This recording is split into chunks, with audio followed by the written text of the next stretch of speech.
और भक्ति आंदोलन। सूफी आंदोलन और भक्ति आंदोलन।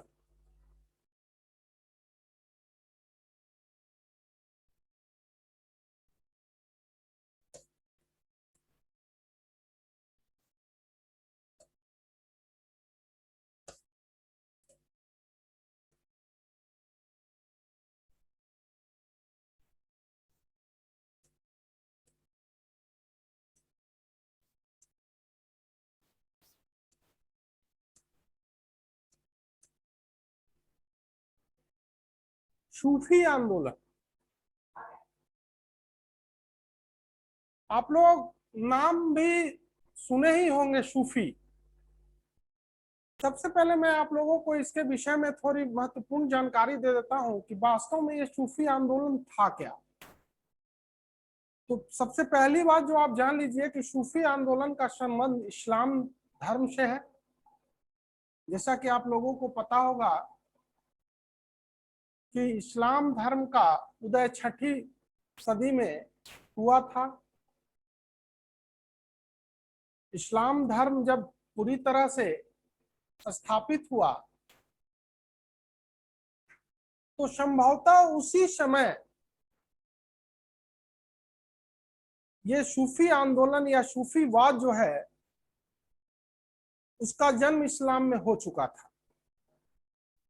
लेकिन इसकी स्पष्ट अभिव्यक्ति 8वीं से 10वीं शताब्दी के बीच होती है। यह स्पष्ट रूप से यह दिखाई पड़ता है जब इस्लाम पर रूढ़िवादी इस्लामिक विचारधारा पे या इस्लामिक विचारधारा की व्याख्या रूढ़िवादी तत्वों के द्वारा की जाने लगी और इस्लाम पर रूढ़िवाद का प्रभाव बढ़ने लगा। तो ठीक उसी समय इस्लाम के भीतर ही सूफीवाद का विचार प्रखर रूप से उत्पन्न होने लगा या प्रखर रूप से प्रकट होने लगा। वास्तव में यह एक तरह से इस्लामी धर्म के रूढ़िवादी व्याख्या के विपरीत या पैरेलल एक तरह के उदारवादी विचार है। वास्तव में सूफीवाद एक प्रकार का उदारवादी विचार है जो संभवतः इस्लाम में रूढ़िवाद के बढ़ते हुए प्रभाव को संतुलित करने का भी एक प्रयास था। और जैसा कि इस्लाम की वास्तविक व्याख्या मोहम्मद पैगंबर के जमाने में की गई थी, अर्थात उस विचारधारा को आगे बढ़ाने के भी एक प्रक्रिया के रूप में हम इसे देख सकते हैं। तो मैं सबसे पहले सूफीवाद का परिचय, इंट्रोडक्शन आपके बीच करूंगा।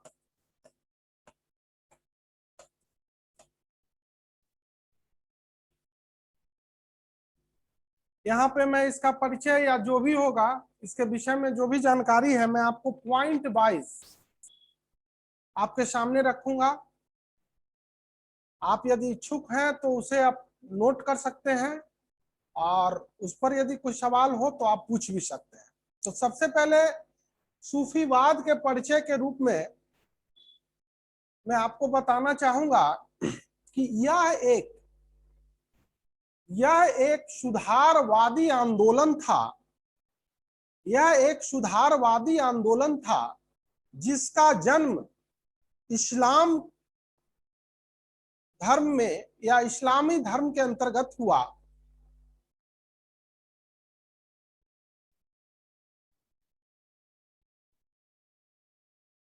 यह एक सुधारवादी आंदोलन था, याद रखिएगा, एक सुधारवादी आंदोलन।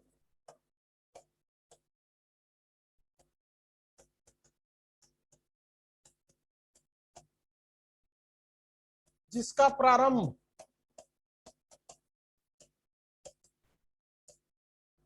ईरान से हुआ था। यह एक सुधारवादी आंदोलन था जिसका प्रारंभ ईरान से हुआ था। जो पहली महत्वपूर्ण बात है आप लोगों के लिए वो ये, इसे याद रखिएगा या इसे नोट करना चाहते हैं तो लिखते चलिएगा।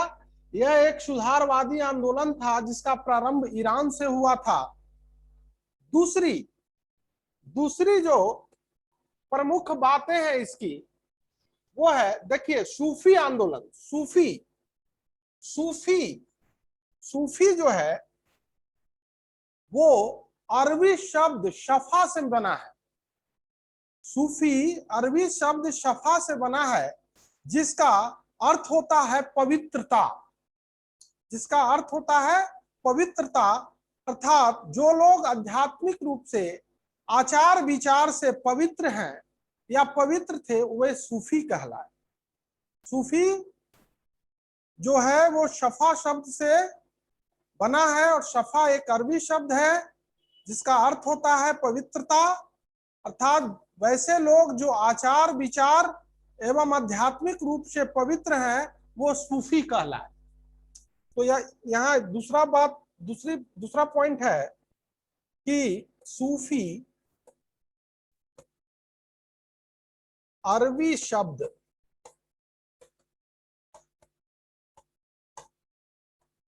शफा से बना है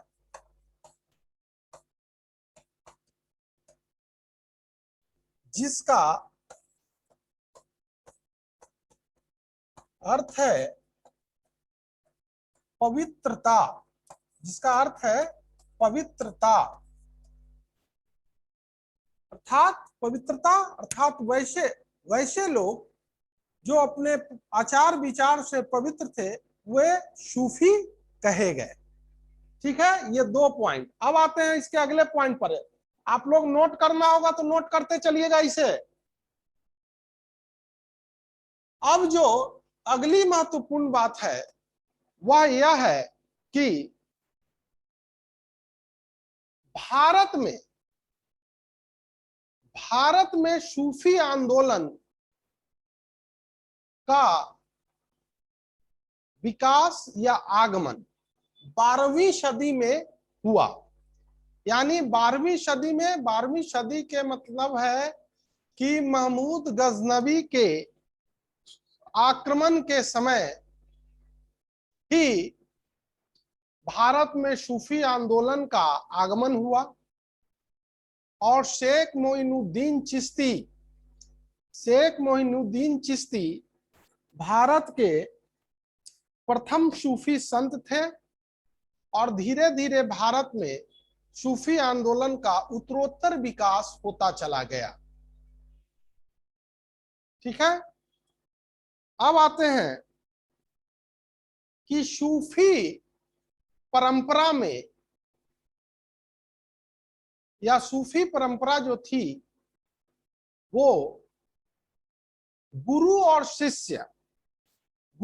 शिष्य के बीच के संबंधों का पर आधारित थी। अर्थात इसमें गुरु और शिष्य के बीच के संबंधों का महत्व था, जिसे हम पीर और मुरीद, पीर गुरु को कहा गया और मुरीद शिष्य को कहा गया। अर्थात ये गुरु और शिष्य के बीच पीर और मुरीदी प्रथा पर आधारित थी, परंपरा पर आधारित थी। तीसरी अगली जो महत्वपूर्ण बात है, ध्यान से आप लोग कंसंट्रेट कीजिएगा, क्योंकि सूफी आंदोलन को अच्छे से जानने के बाद आपको सूफी आंदोलन के प्रभावों को समझने, अर्थात एक तरह यूं कहिए तो ये आपको प्री के लिहाज से, मेंस के लिहाज से और मेंस में भी विशेषकर ऑप्शनल विषयों वाले के लिए काफी महत्वपूर्ण है। तो अगली जो महत्वपूर्ण बात है कि यह एकश्वरेवाद पर जोर देता है। किस पे जोर देता है? एकश्वरेवाद। यह एकश्वरेवाद पर जोर देता है।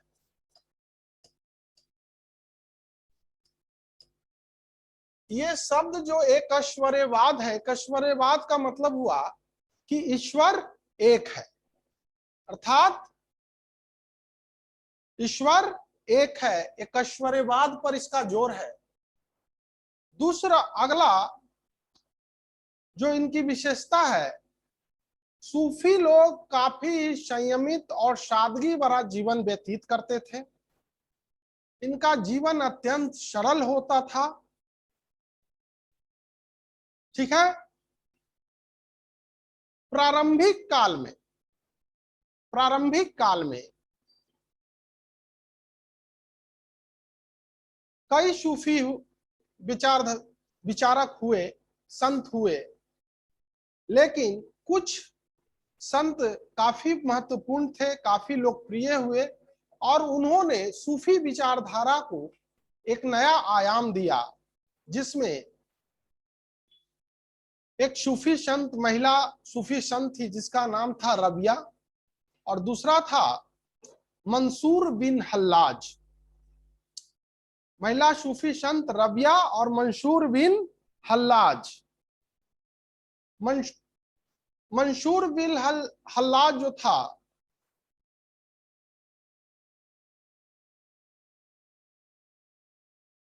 ये सूफियों में पहला सूफी था जिसने स्वयं को अनहलक कहा। मंसूर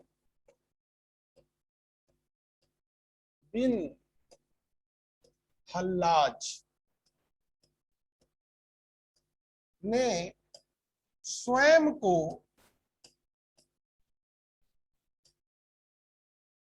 अनहलक, स्वयं को क्या कहा? अनहलक। मंसूर बिन हल्लाज पहला सूफी था जिसने स्वयं को अनहलक कहा। अनहलक मतलब मैं ही ईश्वर हूं, मैं ही ईश्वर हूं। अर्थात इसका मतलब है कि इस पूरे जगत को, इस पूरे ब्रह्मांड का निर्माता ईश्वर है और ये ब्रह्मांड उसी ईश्वर का अंश है। इस प्रकार प्रत्येक मनुष्य ईश्वर का अंश है। मंसूर बिन हल्लाज का यह विश्लेषण रूढ़िवादी विचारधारा वाले इस्लामी विधिवेताओं को रास नहीं आया और इन्होंने इसके खिलाफ दुष्प्रचार किया, घोर निंदा की।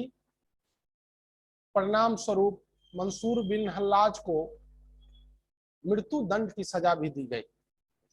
तो इस प्रकार मंसूर बिन हल्लाज ने अपने उदारवादी विचारधाराओं के लिए अपने प्राण तक न्यौछावर कर दिए।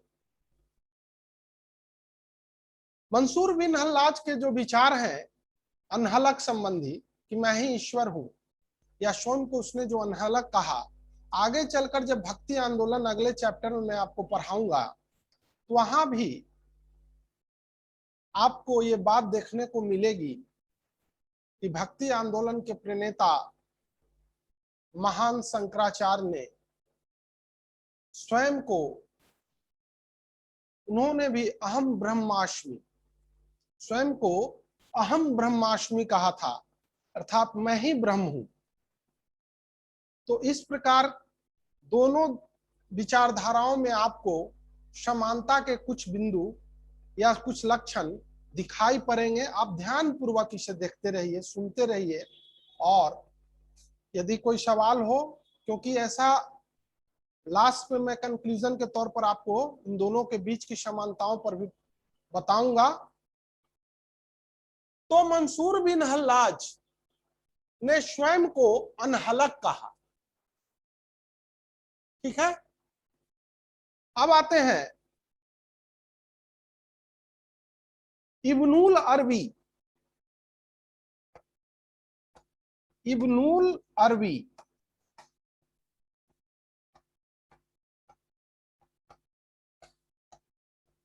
पहला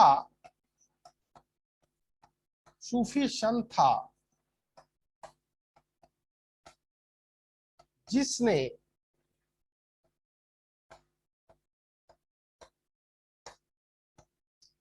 वहदत उल वजूद, वहदत उल वजूद का सिद्धांत प्रतिपादित किया। इब्नुल अरबी पहला सूफी संत था जिसने वहदत उल वजूद का सिद्धांत प्रतिपादित करने वाला इब्नुल अरबी पहला संत था। अब सवाल यह है कि वहदत उल वजूद है क्या? तो वहदत उल वजूद का मतलब होता है कि ईश्वर एक है। ईश्वर एक है अर्थात उसने कहा कि ईश्वर एक ही है, लेकिन उसे पाने का या उसे याद करने का मार्ग अलग अलग भले ही है, लेकिन इस संसार के सभी व्यक्ति जिस महान शक्ति की उपासना करते हैं वो वास्तव में एक ही है। तो इस प्रकार के विचार जो थे वो सूफियों के विचार थे और सूफियों की ये विचारधारा थी, और इसी के आधार पर आगे चलकर अनेक सूफी संत हुए। इन विचारों को देखकर, इन सिद्धांतों, सूफियों की इन विशेषताओं को यदि हम देखते हैं तो आप महसूस करते होंगे कि ये इस्लाम धर्म में उत्पन्न होने वाले रूढ़िवादी विचारों के बीच एक प्रतिक्रिया, रिएक्शन, अर्थात इसे आप रूढ़िवादी विचारों के खिलाफ एक प्रतिक्रिया के रूप में भी आप देख सकते हैं। इसीलिए मैंने प्रारंभ में ही बताया कि यह एक सुधारवादी आंदोलन था। ठीक है,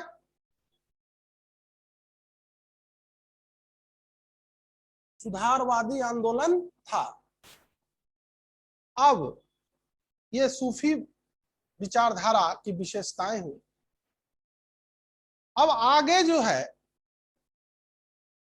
वो सूफी मत का या सूफी संतों में दो वर्ग थे।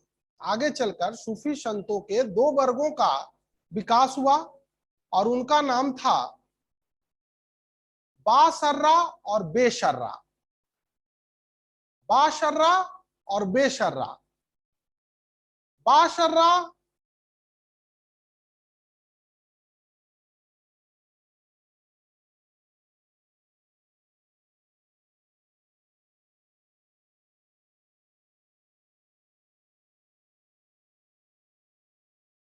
बाशर्रा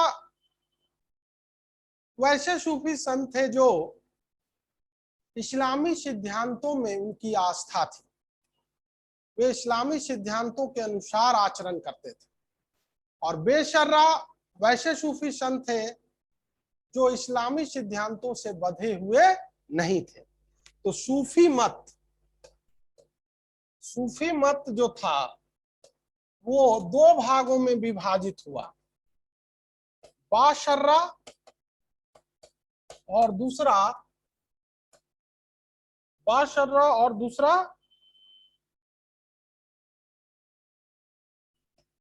बेशर्रा। बाशर्रा और बेशर्रा। बाशर्रा इस्लामी सिद्धांतों में आस्था,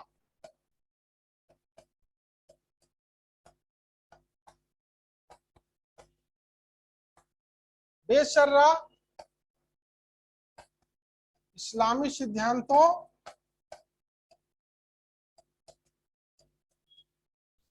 में आस्था नहीं, अर्थात इस्लामी सिद्धांतों से बंधे हुए नहीं थे। तो ये है आपको सूफी मत क्या है। अभी मैंने आपको जो बतलाया कि सूफी कौन थे, इसे कहा गया, इसका विकास कहाँ हुआ, ये भारत कब आया, सूफी मत की प्रमुख विशेषताएं क्या थी, क्या है, और तीसरा ये कितने प्रकार के हैं, जो अभी मैंने आपके सामने लिखा है, बाशर्रा और बेशर्रा। अब हम लोग आएंगे भारत में सूफी मत। भारत में सूफी मत का विकास, अगला टॉपिक मेरा है भारत में सूफी मत का विकास। भारत में सूफी मत का विकास।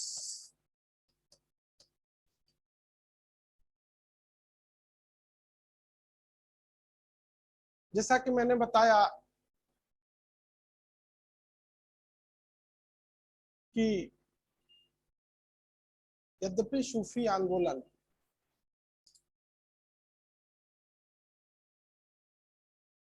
का विकास एक रहस्यवादी आंदोलन के तौर पर इस्लाम धर्म में हुआ था, लेकिन जैसे जैसे सूफी मत लोकप्रिय होता गया, यह अनेक संप्रदायों में विभाजित होता चला गया और प्रत्येक संप्रदाय में कई महान सूफी संत हुए जिन्होंने दुनिया में अपने विचारों और अपने सिद्धांतों से लोगों की रहनुमाई की। यहाँ पर हम लोग भारत के विषय में देख रहे हैं, तो भारत में भी अनेक सूफी मत विकसित हुए। यहाँ मैं उन प्रमुख मतों के बारे में आपसे चर्चा करूंगा। तो आइए, सबसे पहले चिश्ती संप्रदाय। चिश्ती संप्रदाय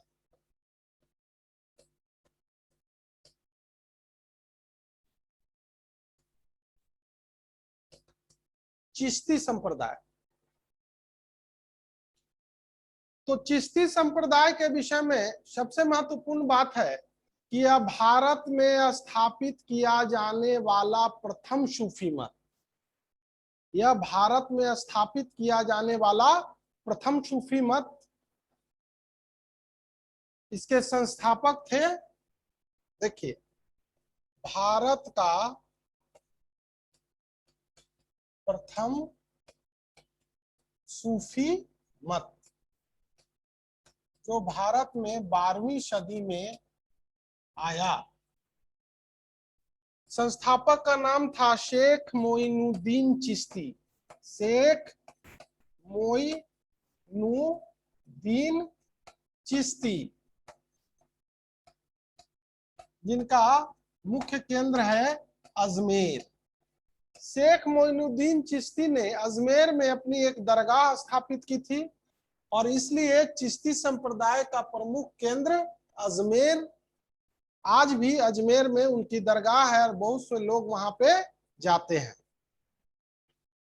दूसरी जो बात है कि सूफी मत के अंतर्गत जो चिश्ती संप्रदाय था, ये अत्यंत सादा जीवन जीते थे। ईश्वर एक है, एकश्वरवाद, अद्वैतवाद जिस इत्यादि विचारों के ये समर्थक थे और इसने परस्पर सद्भाव और प्रेम पर जोर दिया। शेख मोइनुद्दीन चिश्ती के बाद चिश्ती संप्रदाय में अन्य भी कई महत्वपूर्ण संत हुए, जैसे ख्वाजा बख्तियार काकी, बाबा फरीद, अन्य संत।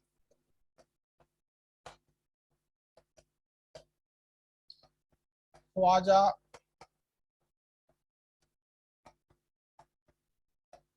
बख्तियार काकी, बाबा फरीद। ख्वाजा बख्तियार काकी के शिष्य थे बाबा फरीद। यद्यपि भारत में चिश्ती संप्रदाय की स्थापना का श्रेय शेख मोइनुद्दीन चिश्ती को जाता है, लेकिन वास्तव में भारत में चिश्ती संप्रदाय को लोकप्रियता दिलाने का श्रेय बाबा फरीद को ही जाता है। अर्थात बाबा फरीद ने भारत में चिश्ती संप्रदाय को लोकप्रिय बनाया। याद रखिएगा आप लोग।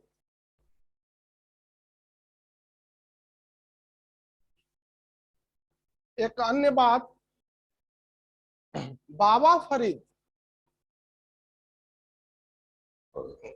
की जो महत्वपूर्ण रचनाएं थी, उन रचनाओं को गुरु ग्रंथ साहिब में संकलित किया गया था। बाबा फरीद की रचनाओं को गुरु ग्रंथ साहिब में संकलित किया गया था। और आप लोगों को पता होगा कि गुरु ग्रंथ साहिब सिखों का एक प्रमुख धार्मिक पुस्तक है और उस पुस्तक में बाबा फरीद की रचनाओं को भी संकलित किया गया है। इसलिए ये बड़ा इंपॉर्टेंट है, आप इसे याद रखें। दूसरी बात बाबा फरीद के विषय में है कि आपको मैंने पढ़ाया है बलबन के विषय में। दिल्ली सल्तनत के शासक बलबन के विषय में मैंने पढ़ाया था। ये बाबा फरीद बलबन के दामाद थे। यह सवाल भी पूछा जाता है कि प्रसिद्ध सूफी संत बाबा फरीद किस सुल्तान या किस शासक के संबंधी थे या दामाद थे, तो बलबन।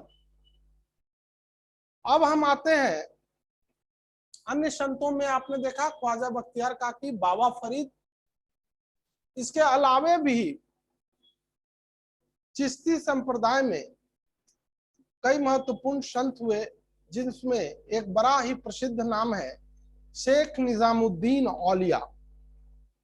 निजामुद्दीन औलिया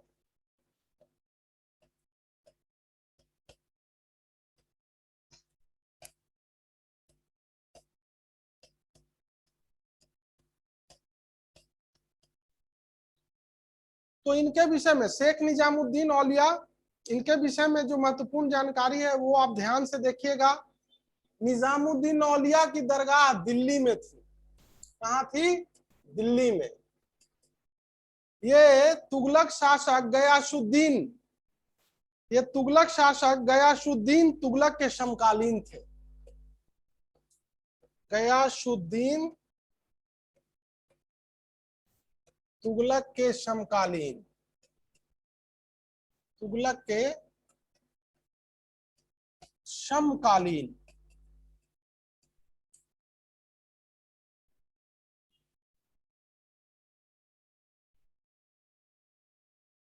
कहा जाता है कि निजामुद्दीन औलिया की लोकप्रियता से घबराकर गयासुद्दीन तुगलक ने इन्हें दिल्ली छोड़ने का आदेश दिया।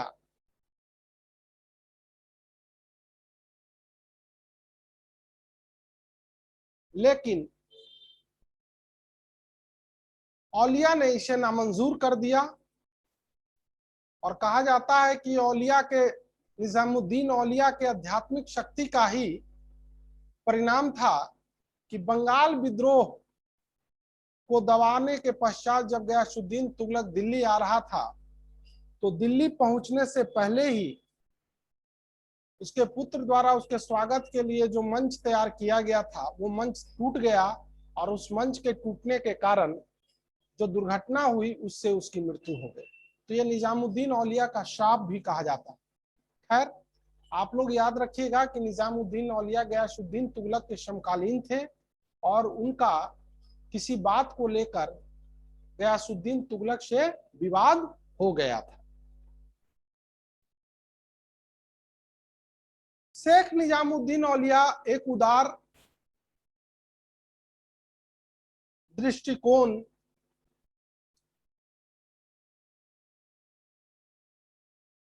के संत थे।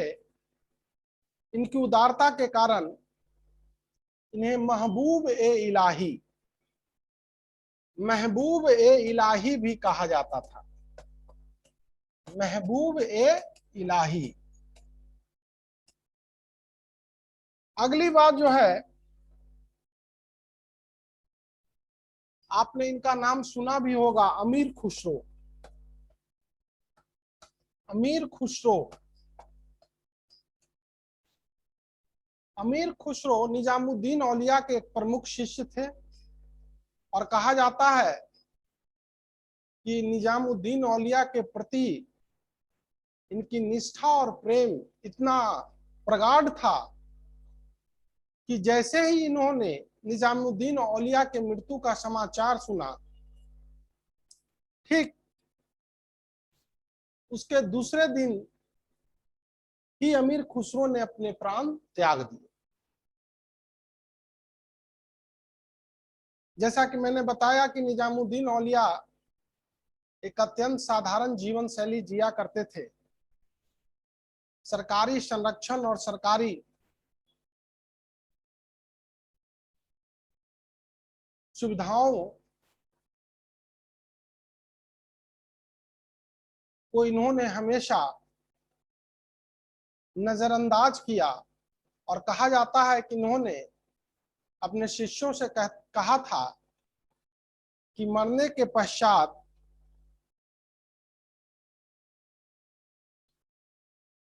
मेरे कब्र पर किसी भी प्रकार का कोई स्मारक का निर्माण नहीं करवाया जाए, लेकिन मोहम्मद बिन तुगलक जो निजामुद्दीन औलिया का एक प्रमुख शिष्य था, उसने औलिया के प्रति अपने प्रेम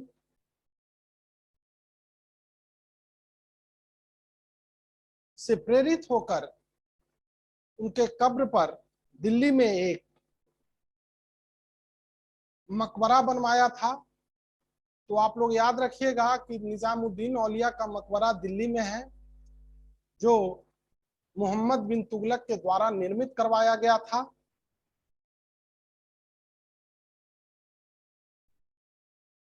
अगली जो महत्वपूर्ण बात है कि निजामुद्दीन औलिया ने योग पर काफी बल दिया था। योग और प्राणायाम, ये एक मात्र सूफी संत थे जिन्होंने योग और प्राणायाम पर बहुत ज्यादा बल दिया था और उसे अपनी जीवन शैली का एक हिस्सा बनाया था। तो निजामुद्दीन औलिया वास्तव में भारत में सूफी आंदोलन को स्थापित करने में एक महत्वपूर्ण भूमिका का निर्वाह किया था। एक और बात आप लोग याद रखिएगा कि एक महत्वपूर्ण सूफी संत थे जिनका नाम था शेख बहारुद्दीन गरीब। शेख बहारुद्दीन गरीब। शेख बहारुद्दीन गरीब का नाम इसलिए महत्वपूर्ण है क्योंकि इन्होंने सूफी आंदोलन को दक्षिण भारत में स्थापित किया था। अर्थात सूफी आंदोलन को दक्षिण भारत में स्थापित करने का श्रेय शेख बहारुद्दीन गरीब को है। तो अब सूफी आंदोलन को मैं यही समाप्त करता हूं। अब आते हैं दूसरा, सुहरावर्दी आंदोलन। सुहरा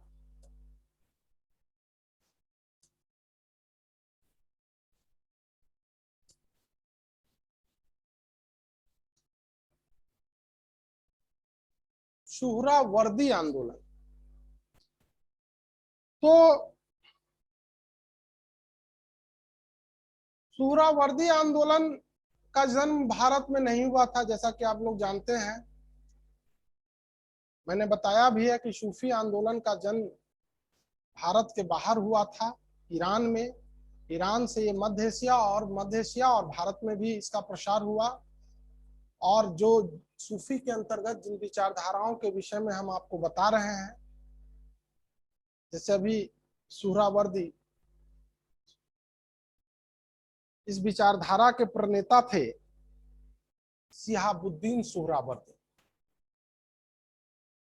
शिहाबुद्दीन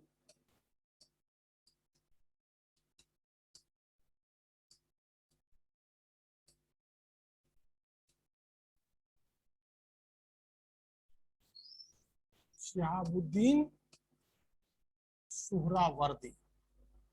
शिहाबुद्दीन सुहरावर्दी इस विचारधारा के प्रणेता थे। लेकिन वो भारत से संबंधित नहीं थे। भारत में इस विचारधारा को लोकप्रिय बनाया बहाउद्दीन जकारिया। भारत में बहाउद्दीन बहाउद्दीन जकारिया ने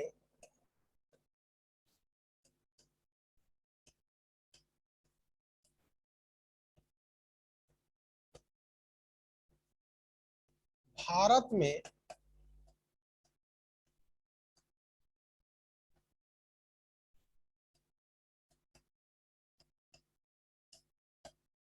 लोकप्रिय बनाया, अर्थात भारत में सुहरावर्दी आंदोलन को लोकप्रिय बनाया बहाउद्दीन जकारिया ने। अब आते हैं इसका मुख्य केंद्र था मुल्तान। मुख्य केंद्र मुल्तान। मुल्तान वर्तमान में पाकिस्तान में है और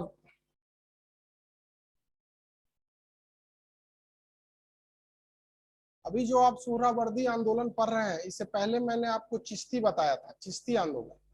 तो चिश्ती और सुहरावर्दी दोनों ही सूफी आंदोलन थे, लेकिन दोनों के बीच एक मूलभूत अंतर था कि चिश्ती आंदोलन या चिश्ती आंदोलन के संतों ने सरकारी संरक्षण और सुख सुविधाओं को स्वीकार नहीं किया था। वो संयमित और अत्यंत सादा जीवन व्यतीत करते थे, जबकि सुहरावर्दी आंदोलन के संतों ने सरकारी संरक्षण को स्वीकार किया। वो आरामदायक एवं विलासितापूर्ण तो नहीं, लेकिन आरामदायक जीवन व्यतीत करते थे। बहुत ज्यादा कष्ट या बहुत ज्यादा कष्टपूर्ण जीवन से वे परहेज किया करते थे। तो ये जो इन दोनों के बीच जो था, ये महत्वपूर्ण अंतर है। अब आते हैं कादरी संप्रदाय।